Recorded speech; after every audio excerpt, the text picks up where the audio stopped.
Welcome to this tutorial on how to configure your store's maintenance settings on the SiteCliq e-commerce store. Today, we will walk through how to effortlessly update your store's appearance during maintenance, ensuring your visitors receive a professional and clear message while your site is being worked on.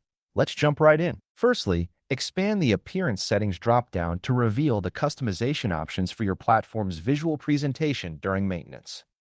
Next, click on Maintenance Settings to proceed to the section where you can manage your maintenance configurations.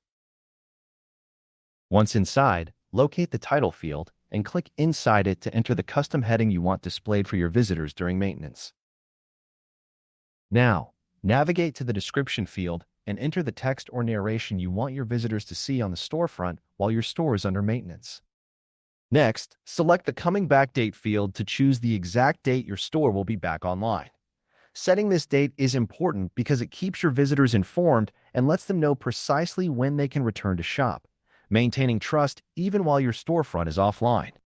Next, click Change to select and upload the maintenance logo you want to display on the storefront while your store is under maintenance. Moving forward, click Change button to grab the maintenance background you want featured on the storefront while your store is under maintenance. Finally, click the Update Settings button to save all of your changes and ensure the maintenance configurations are successfully applied. You will see a notification at the top of your screen saying Settings Updated to acknowledge that your maintenance settings have been successfully updated. And that's a wrap on configuring your store's maintenance settings. You've just learned how to customize your maintenance title, description, return date, and logo to keep your visitors informed while your storefront is being updated.